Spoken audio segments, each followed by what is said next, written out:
王姐，你快点啊！好。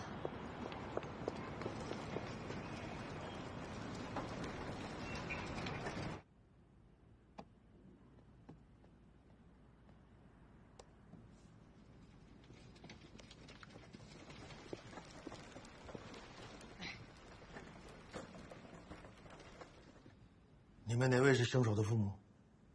周律师和我是原野的代理人，这二位是原野的老师。坐吧，好吧，咱们坐下说。凶手的父母都不敢露面，还有什么可谈的？徐先生，原野的父母不是不想来，是真的来不了。5年前他母亲杀死了他父亲，目前因为过失伤人致死，正在服刑。没掌握。你看看你招惹的都是什么人？他骗我，蠢！我是受害人的代理律师，我们综合考虑了实际情况，徐总呢也本着宽宏大量的原则，提出了包括医疗费、住院伙食补助费、护理费、营养费、交通费、精神抚慰金等谅解金额共计100万元。和解是你们提出来的，如果满足不了条件，我们就法庭上见。徐先生，2个孩子之间毕竟有过一段感情，而且事发的时候双方都不够冷静。徐峰，你也不希望自己曾经的女朋友在牢里度过她的青春吧？以我当事人特殊的家庭状况，100万确实太多了。那还谈什么？不好意思，我能说2句话吗？刚才没有好好介绍自己，我是市人心医院的精神科医生，我叫罗良。而周律师和向律师请我来旁听，最主要也是希望借由这个机会，让我来介绍一下原野他的情况。徐峰刚才说的是实话，原野和他交往的时候，关于家庭背景确实撒了谎。徐先生，年轻人不像您一样成熟稳健，经过大风大浪，他们单纯容易轻信，这是可以理解的。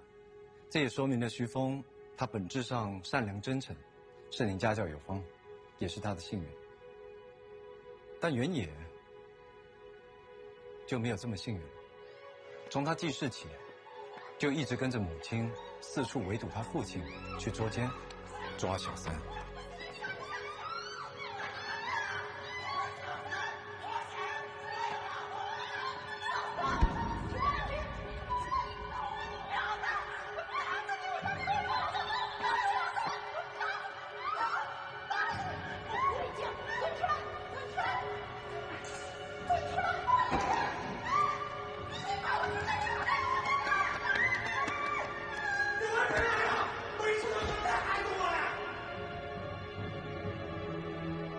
父母之间无止境的争吵，极度不理性的暴力、殴打，就是他主要的童年记忆。请问一下，这附近有没有一个叫原野的女孩住着？有的呀，才3楼呀。直到5年前，职高刚毕业的原野亲眼目睹了他母亲对反复出轨的父亲忍无可忍。在暴怒之下，拿斧子砍向她丈夫，也因此造成了无法挽回的悲剧。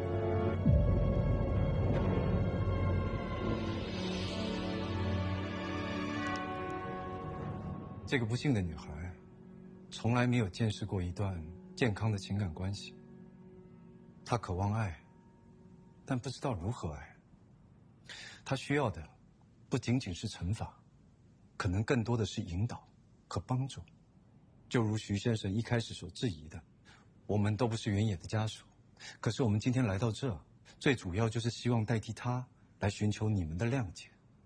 毕竟他的童年和出身不是他的选择，但是你们可以给一个暂时行差踏错的孩子一次重新开始的机会。拜托了，徐总。你的意思是，他弱他有理，所以我们这些精心培养的健康的孩子，就活该受他的伤害？如果情有可原就可以谅解，那还要法律干什么？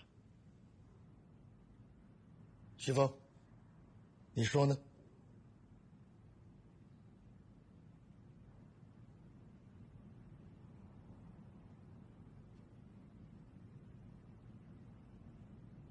让他受到教训，才是对他最好的选择。许峰，你几次三番，同时和几个女孩交往，你故意刺激原野的情绪，可他对你是一片真心啊。他到现在还在为伤害你，在痛苦，在自责，恨不得自己去死。你难道就没有一点恻隐之心吗？同时谈几个女朋友犯法吗？他们和这小子谈恋爱，还不是因为口袋里有我的钱？现在分手了，就发疯捅人，这种人还值得同情吗？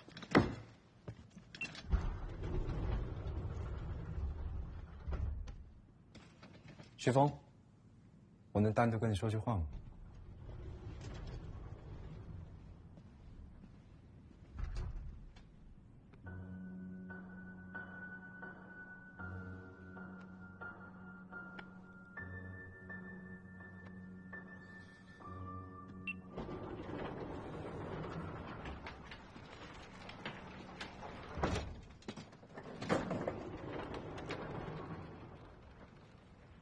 一切，别帮上忙。你尽力了，其实是意料之中的事。受害人家里又不缺钱，看这架势，很难有协商的余地了。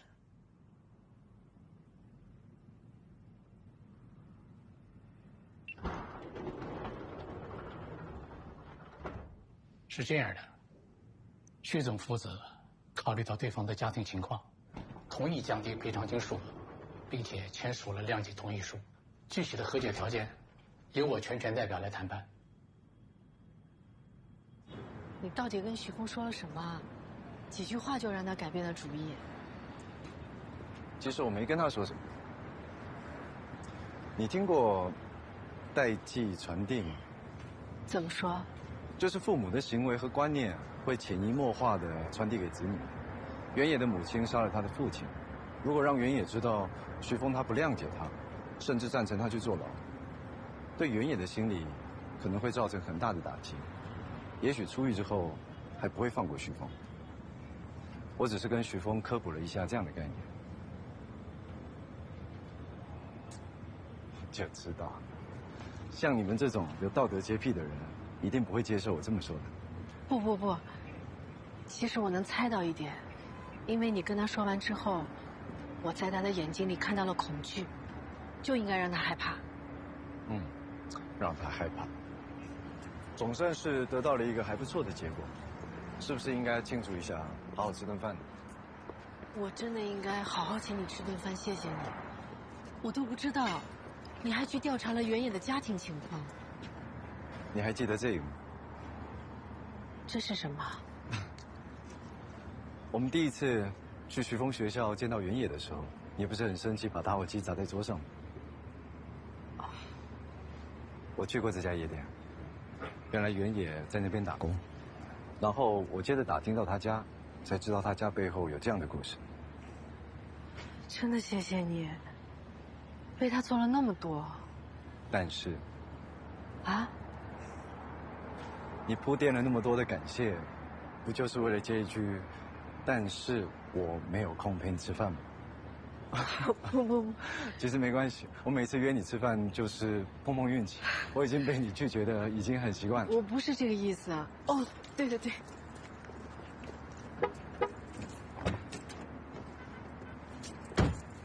你的衣服啊，我洗干净了，谢谢你。那好啊，我来定地方，我就趁这段时间回家一趟，洗个澡，换身衣服。要这么正式啊？当然啊，仪式感很重要。我们俩总不能每一次见面都穿得像上班一样，总是可以穿套漂亮的衣服，轻轻松松的吃顿饭吧。那我得回趟家换衣服，那吃饭就更晚了。没关系，能够看到不一样的你，等再久都值得。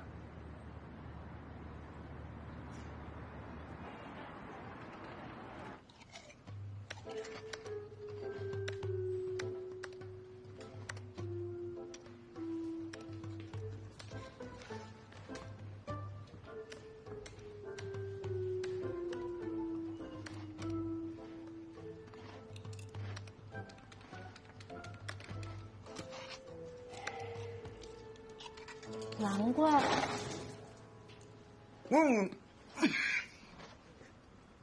哎，你们那天那个，哦，同志啊，有事啊？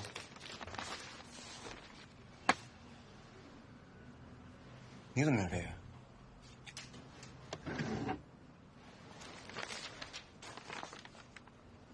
一模一样，你看。跟我走。去哪儿啊？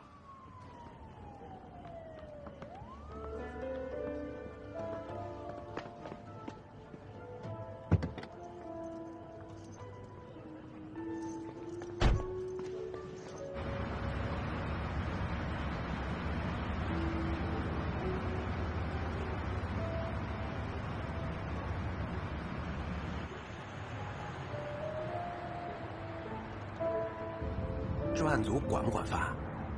管。哦。哎，那我所里边那个饭卡在专案组能不能用啊？用不了。哦。没事。我这边清了，我这边清了啊。怎样？在干嘛呢？刚吃完饭。哎呀，你架着呀！你这。在玩游戏对不对？我又没有要说你，干嘛那么紧张？是新出游戏，我跟我爸都等好几天了，我们俩可搭。听爸爸话啊！我到家了，我先挂了。哎。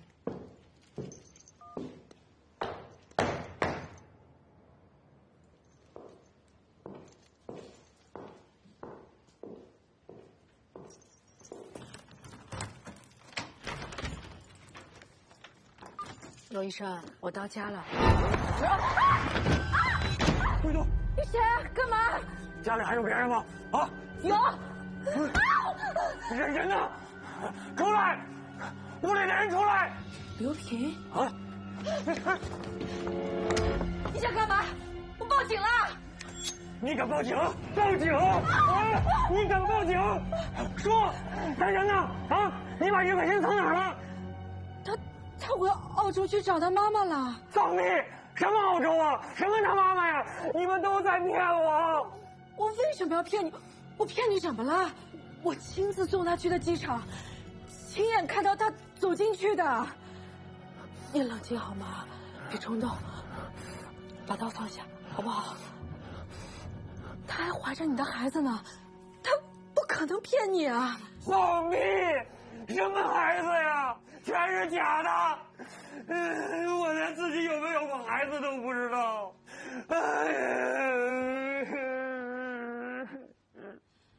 你什么意思啊？我怎么听不懂啊？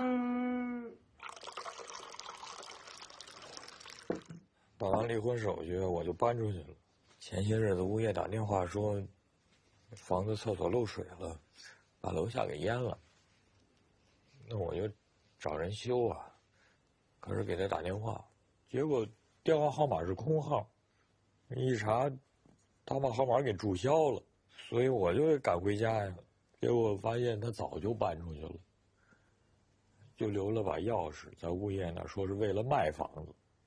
这也正常，他可能是想跟过去做个了断。我本来也是这么想，后来我就发现了这。这是什么？这是一种苯二氮卓类强效镇静催眠药物，是国家严格管控的精神药品，俗称氰化醒诱间片，和酒精混合效力更强。看这个包装，可能是国外非法流入的。欣欣，帮我倒点水来。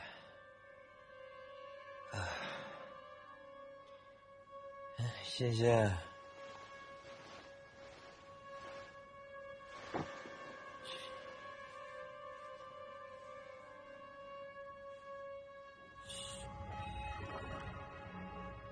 欣欣，欣欣，欣欣，欣欣，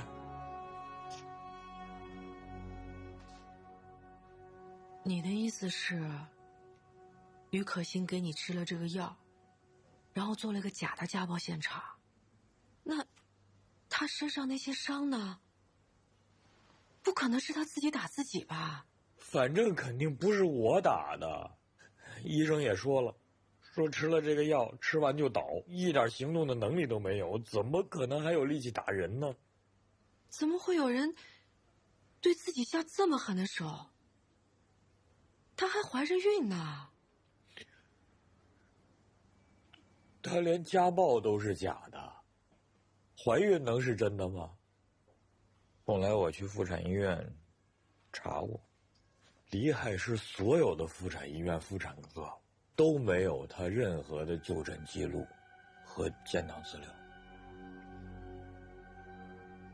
你现在最重要的是要养好身体，情绪稳定，毕竟你现在是2个人。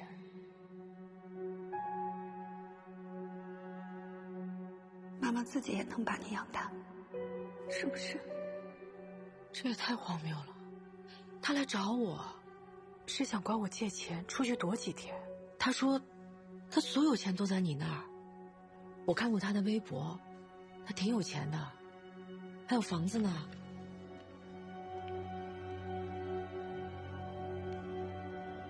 他把微博都删了。后来我去过那个所谓的家找过他，他说是他妈妈给他买的，但实际上那房子是租的，只租了2个多月。结婚后从来都是我给他钱，他没有1分钱放在我这儿。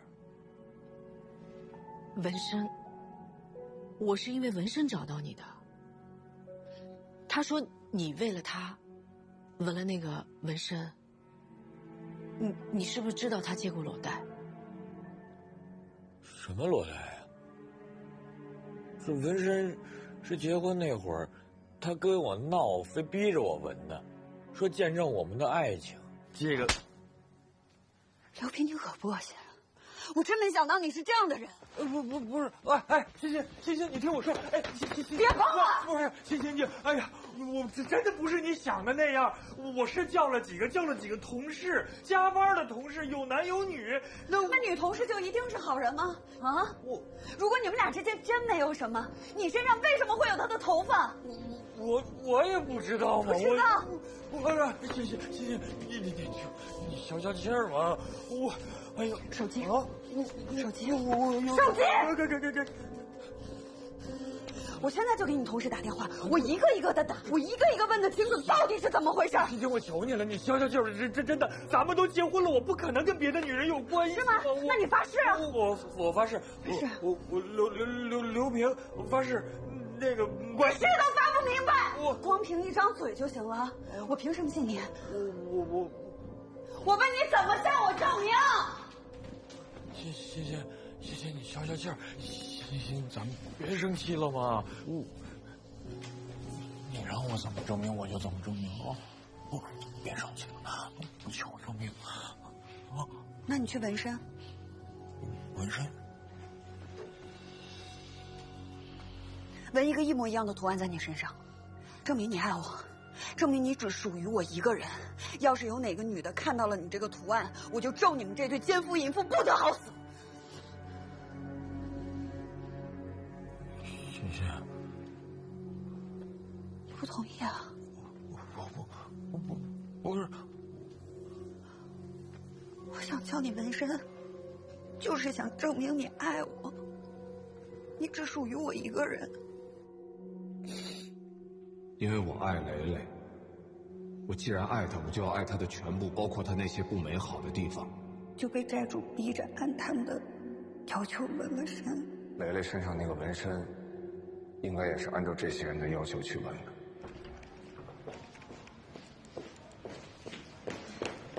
你好，李警官在吗？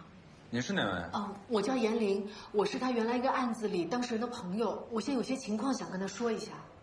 他人都走了，去省厅了。他走了？专案组保密，联系不上。哎，你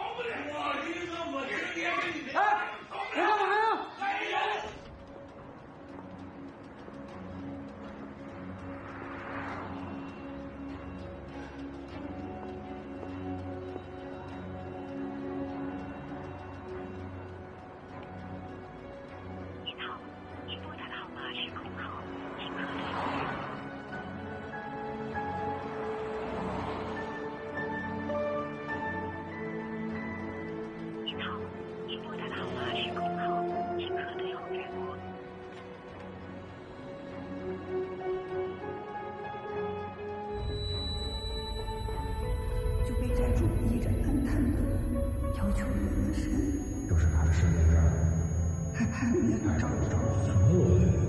他说他心疼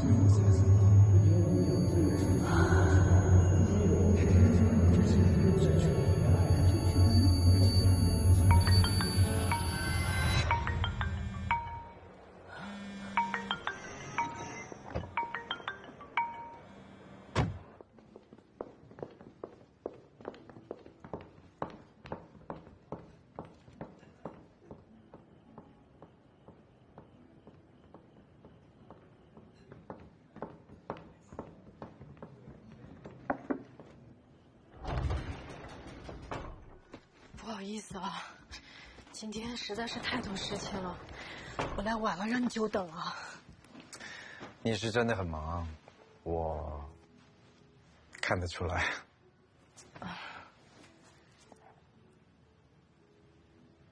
你没事吧？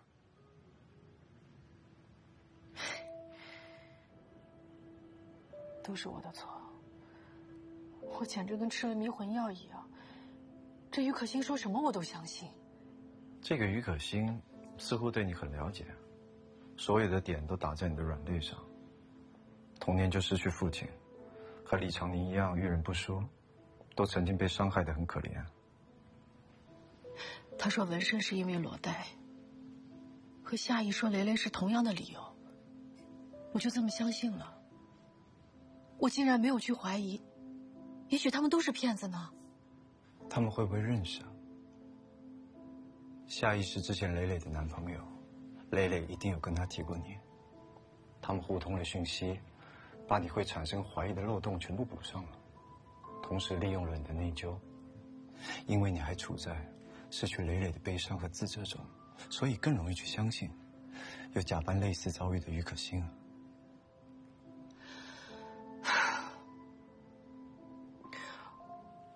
我最不能原谅自己的是，我怎么会相信雷雷会去纹身去借裸贷？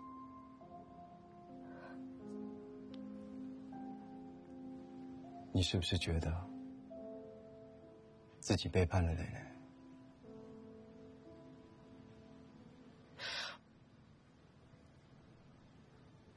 我怎么可以这么去怀疑磊磊？我是他最好的朋友啊！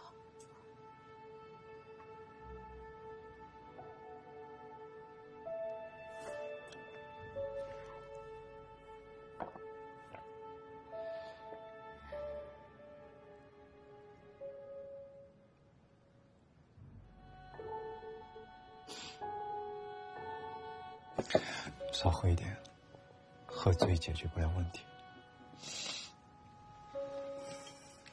挺好，我们是人，犯糊涂犯错是我们的出场配置。更何况，这个骗局是他们为你量身定制，换作是我们任何一个人都很难保证不被骗。你不要这样责怪自己。你像个女超人一样，拼尽全力的保护李长宁、原野，甚至是这个于可欣。你知道为什么吗？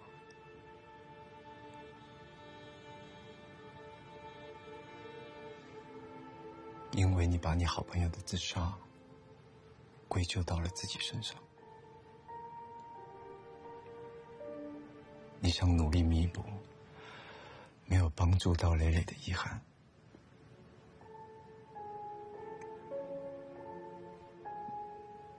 总是拯救他人的人，其实是在拯救自己。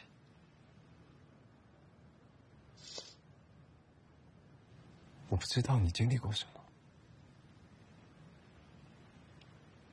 但我总觉得你在潜意识中很渴望，在自己跌落谷底、痛苦不堪的时候，能够有一个像你这样的人对你伸出援手。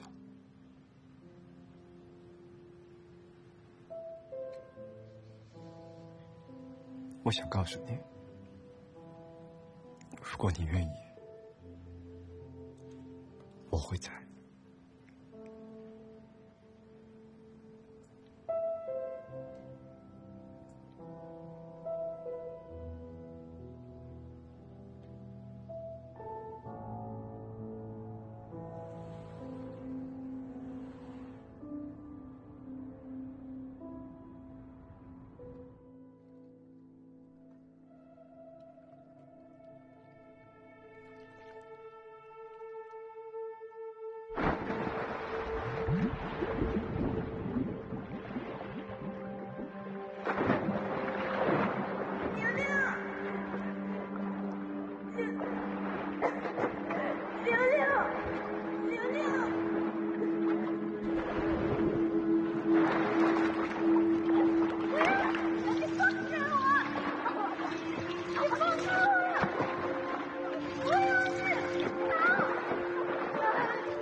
道你想他，可是他才不想现在就在天上看到你呢。你爸爸现在看见你这样，肯定很难过，他比你还要难过。你还有我呢，颜良，你还有我呢，你还有我呢，颜良。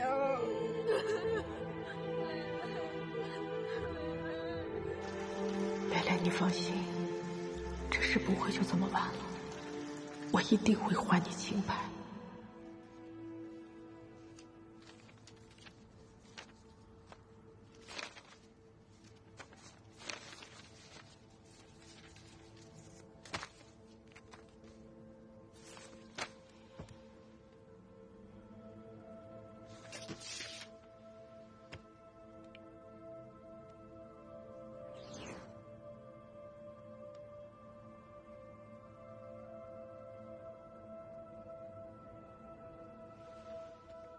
这个眼睛和章鱼的纹身图案好漂亮啊！他知道这个纹身。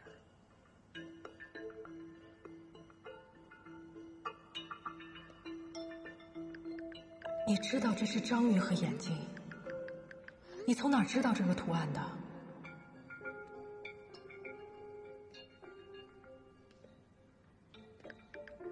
你看到我的留言，请一定回复我。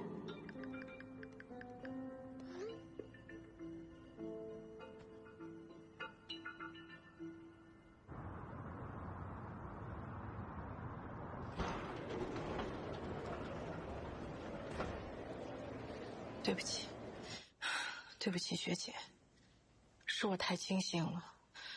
我把一个骗子介绍给了你们，我现在就想能够找到这个于可欣，这样不仅能给刘平个说法，也能帮我朋友找到骗他那个人。我曾经跟你说过，于可欣看起来有保护自己的能力，她没有你以为的那么单纯。但她是我的委托人，她提供的所有情况我必须保密。哪怕在我们的委托关系结束之后，我仍要保密，这是法律规定。我知道，那我们真的拿他一点办法都没有了吗？他从结婚、离婚到分割财产，所有流程都合法，除非刘平可以证明家暴根本不存在，或者他可以证明于可欣结婚的动机就是为了离婚分财产，否则我们没有他的任何把柄可以在法律上追究他。可他明明就……周律师，于可欣她做的这么漂亮，一看就是个老手，她一定还会找下一个目标下手，会有其他人受害的。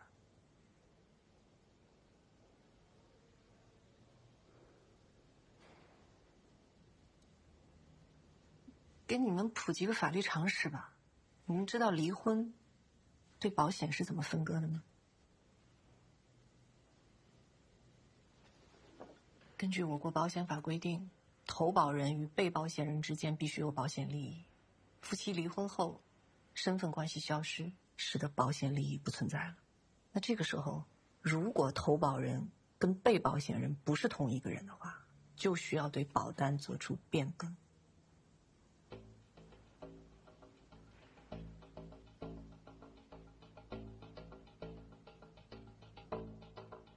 你的意思是，他们购买了保险，在财产分割时对受益人做了变更？关于客户的隐私，我无可奉告。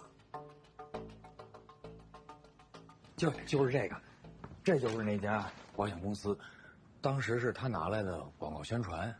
他说他是这个投保人，也是被保险人，我呢是受益人。他说将来有个病有个灾的，还能给我留一笔钱。虽然这保险钱是我出的，但是我当时特感动。那你还记得离婚时这个保险是怎么做的分割吗？没分割呀，钱都给他了。虽然他律师说了，说我有权利拿回这个收益金的50%，但是我没要。但变更受益人还得你亲自签字。是我，可是我当时哪有心情啊？说实话，我连看都没仔细看，就直接签了。对了，他说过，说保险受益人想变成他妈妈。哎，那他妈妈的信息你有吗？那保险经纪人呢？你认识吗？这都是于可欣一手操办的呀。我在签字的时候好像见过经理人一面。不对呀，这周律，他也不会平白无故提起这件事情啊。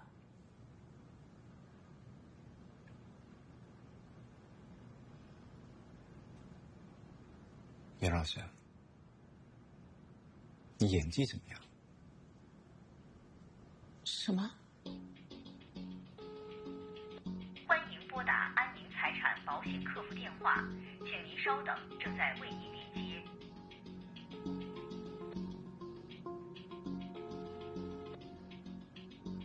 824号话务员为您服务。您好，谢谢您的耐心等待，请问有什么可以帮到您呢？您好，我有一个人寿险，前段时间变更了保险受益人，我先想确认一下这个变更成功了没有。好的，请问您的姓名和身份证号码，帮您查询一下。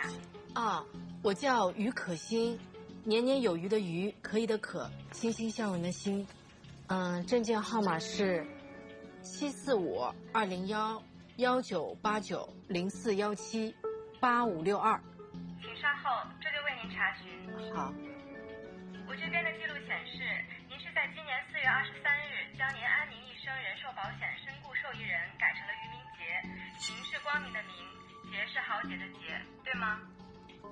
对对对。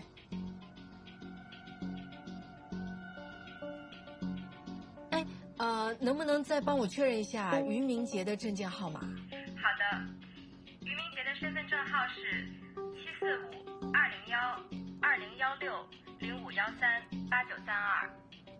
745-201-2013-8532。好的好的，谢谢啊。挂了。于明杰，2016，这才3岁，你认识吗？不知道，完全不认识啊。这么巨额的财产只留给一个小孩子，一定是至亲吧？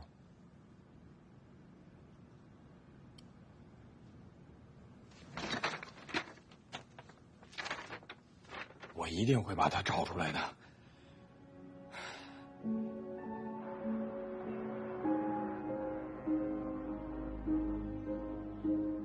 今年以来，全省各地接到多起报案，有大量受害人通过社交网络恋爱的方式被诱导投资，导致人财两失，甚至有受害人崩溃轻生。省厅领导级专家对多起案件串并后研判，这是一种以情感关系为包装的新型电信诈骗，很有可能是同一犯罪团伙在实施。我们先后在外围抓到了一些马仔，大致能确定该团伙设在帕昂地区，靠近我国边境。他们还以高薪招聘的方式在我国境内招揽人手。3月27日，里海市局刑侦支队抓到了一名负责搭建诈骗网站的技术人员蔡志宇，又名菜菜，终于把这个团伙撕开了一条大口子，同时也验证了我们的判断。据他的供述，巨龙公司大概有300多人，整个公司组织构架完整，分工明确。供料组负责搜集个人信息，筛选精准用户；话务组跟受害人交朋友，培养感情并实施诈骗；技术组负责搭建虚拟投资网站，吸收受害人资金并转移。刚才说的蔡志宇就负责这个部门的工作。还有洗钱组，他们用 POS 机等各种方式把资金层层拆散后取出。每个部门之间相互隔绝，不用真实姓名。蔡志宇的级别不够高，所以他不了解公司高层的真实身份，只知道董事长花名贝爷，2号人物二哥是他的亲戚，主要负责公司的财务和运营管理。还有2个非常重要的恋爱培训师，他们在话务部，主要负责诈骗话术剧本的开发和升级。据说这种先恋爱再诈骗的方式就是由他们开发的。其中一个培训师叫彭新立派，帕昂人，人称王老师，汉语极好，疑似是华人，曾用夏毅这个假身份在我国境内实施过诈骗。我们查到他在中国海关有多次的出入境记录，每次入境之后便失去了踪迹。我们高度怀疑他还有国内的身份。这个彭熙极有可能整过容，这是我们找专家根据推测描绘出他整容前的画像。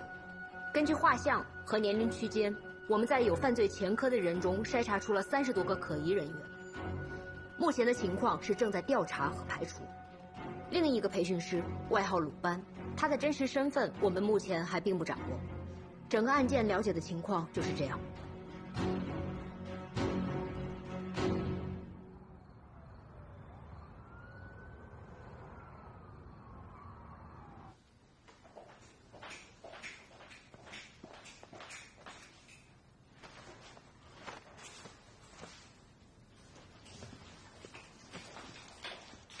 还没走啊，王王队。不好意思，吵醒了啊。你刚叫我什么？王王队。开玩笑，不是。但我觉得这个外号特别适合你，都是警察，你一出警，汪汪队，汪汪队，只要遇到麻烦，BGM。好笑吗？还行，我笑了吗？你来干嘛？我想到点线索。什么线索？就是你，那个。说呀。不是，你看啊，夏意、鲁班，都是他们公司的培训师，所以有没有可能？夏意跟鲁班会一块儿出国，一块儿回来呢？你想啊，他们都是熟人，在飞机上讨论一下教案，升级一下小剧本，是不是特别方便？所以我觉得，排除小孩、女人和60岁以上老人，这是跟彭曦同一个班机的所有人名单。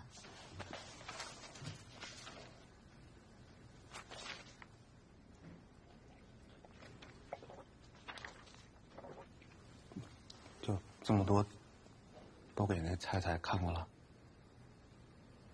他说这里边没有鲁班，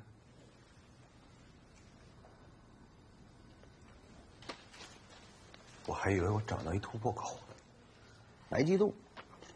说这好不容易来一趟，你有什么忙也帮不上，挺尴尬的，我觉得。本来也没指着你能帮上什么忙。是啊。啊？无论从刑侦技术、审讯手段还是身体素质来说，你都排不上号。我们叫你来也不是因为这个原因。好直接啊！不是，那天人来我们所里边，在我工位后头，特别惊喜的看着我说：“哦，难怪，什么意思？”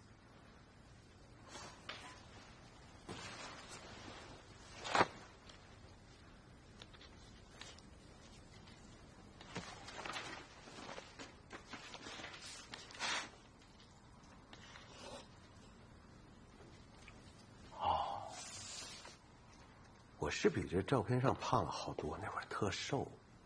我后来就主要专注于文字和档案的工作，人各有所长嘛。对，所以你的价值啊，就在于，你是我们当中唯一一个跟彭曦有过接触的人。他跟鲁班在我们这儿就像幽灵一样，但对于你来说，至少是真人骗子。哎，你好好回忆回忆，到底还有没有什么细节是你遗漏的？今天就在这儿。好好的，咱们加个班，辛苦了。走的时候把门关好。嗯。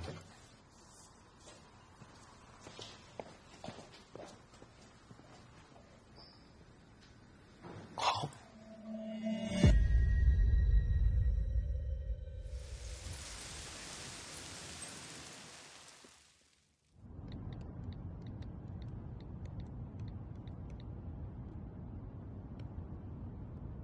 你现在明白云野为什么懂你了？是他跟他妈学的，学不会甩尾，只会让你一次又一次的惹上麻烦，到时候你怎么死都不知道。